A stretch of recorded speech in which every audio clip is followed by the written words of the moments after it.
Hello, I'm Mark Stubbs, a former member of the Idaho legislature. Even as a practicing lawyer, I never had the opportunity to take a close look at the process by which we propose and ratify amendments to the United States Constitution. You probably have not had to do so either until now. When I did examine the process, I learned some startling things. America has come dangerously close to requiring Congress to call a convention for proposing amendments to the Constitution. If only a handful of additional state legislatures apply to Congress for a convention, the machinery of a convention will be set in motion. Once this machinery has begun to operate, as former Chief Justice of the United States Supreme Court Warren Burger has written, it will be too late to stop it. There is still time to step back from the brink of a convention, but it will require your attention and your action. To help preserve the system of government and the guarantees of personal liberties which we all enjoy and which we sadly have come to take for granted, please give your closest attention to this message which Mark Bork has presented just for state legislators.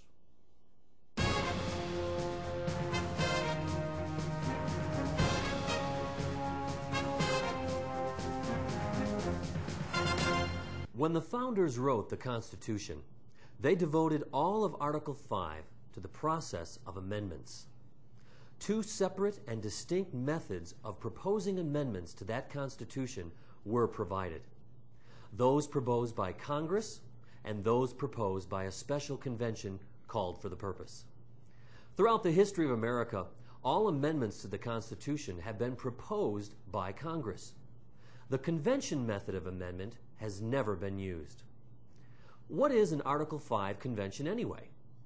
Congress must call a constitutional convention, commonly called a con-con, when the legislatures of 2/3 of the states apply for one.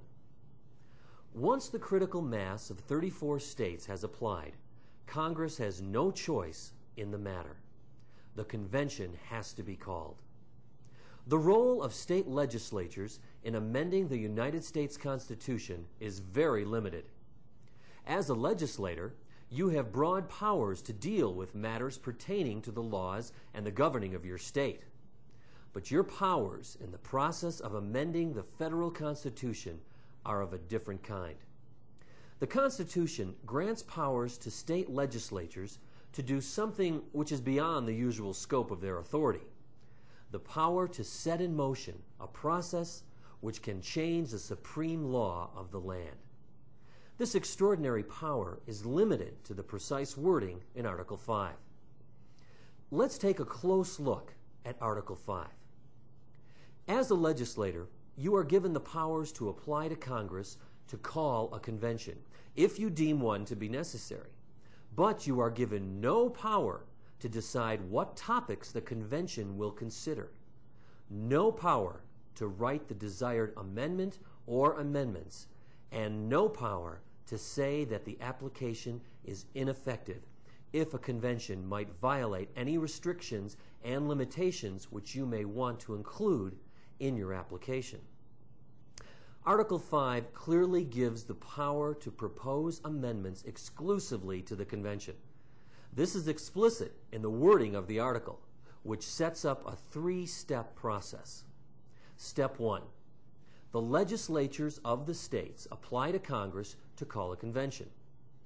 Step 2. Congress calls the convention while deciding other details, such as where the convention may meet, how delegates are to be paid, and how much, how many delegates there will be, and how they are chosen.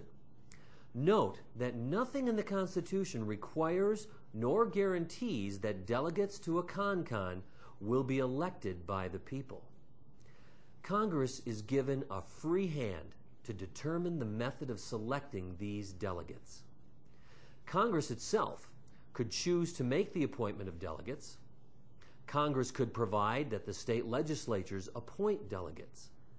In short, Congress is given a blank check to determine how convention delegates are to be chosen. It could provide for their election, but it is not required that they do so. Associate Justice of the Supreme Court, Arthur Goldberg, has warned the nation that this absence of any guarantee of electing delegates could put the convention within the control of special interest groups. writing for the Miami Herald, he stated, quote, "The absence of any mechanism to ensure representative selection of delegates could put a runaway convention in the hands of single-issue groups whose self-interest may be contrary to our national well-being." Ending the quote. Congress also has the power to determine how many delegates each state will have. But note again, the Constitution does not guarantee that every state is entitled to at least one delegate. Step 3. The call is for a convention for proposing amendments to the Constitution. This language clearly states that only the convention is authorized to determine how many amendments will be proposed and what subjects will be addressed in those amendments. During the first 100 years of the Republic, applications for a convention did not try to tell the convention which amendments to propose. That is, they were general calls for a convention. These early applications left the determination of the content of the amendments to the convention which would propose them. In these early years, state legislators knew and respected the fact that only the convention could decide what amendments would say. As time passed, the state legislators of America lost sight of the clear language of the Constitution. Later, they attempted to dictate to a convention what amendments it could propose.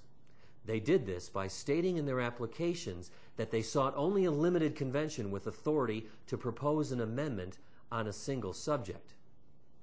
By issuing single-issue applications, legislatures sought to turn an Article 5 convention into a rubber-stamp body, a body which could do only what the applications allowed. These unenforceable limitations defied the intended purpose of the convention, which was to deliberate and decide what amendments, if any, it would propose. The wording of Article 5 even authorizes a convention to meet and decide that it will propose no amendments whatever and simply adjourn, if that is what the delegates want. Or if the delegates decide that some changes in the Constitution are in order, they and only they are empowered to determine the number and content of the amendments. This is a far cry from the crippled convention which would be created if state legislatures could dictate to the convention what it must do. What happens if a legislature does include in its application limitations which try to force a convention to consider only one or a few subjects? This has happened routinely in our more recent history. The most recent movement for a con has been dressed up as a movement to require Congress to call a convention for the limited purpose of proposing an amendment requiring a balanced federal budget. Other applications have sought a convention only to propose amendments to ban flag burning, to ban abortion, to establish term limits, to let states decide the apportionment of their legislative districts, and many other topics. The topics to which a convention is to be limited are always designed to be appealing. America's leading jurists and legal scholars, however, agree that legislatures have no authority to tell a convention what subjects it will address in a convention. United States Supreme Court justices and the nation's leading legal scholars have written privately that these single subject limitations cannot be enforced. That if a convention is called, it will be free to propose any kind and number of amendments to the same effect as if the limitations in the applications did not exist. In other words, although the applications are effective, all such limitations must be ignored. Chief Justice of the United States Warren Burger wrote, quote, "I have also repeatedly given my opinion that there is no effective way to limit or muzzle the actions of a constitutional convention. The convention could make its own rules and set its own agenda. Congress might try to limit the convention to one amendment or to one issue, but there is no way to assure that the convention would obey. After a convention is convened, it will be too late to stop the convention if we don't like its agenda." Ending of quote. Chief Justice Burger has issued a stern warning. Nobody tells a con-con what to do. Its powers to propose amendments are unlimited. In light of this information, does America, do you really want to risk a convention?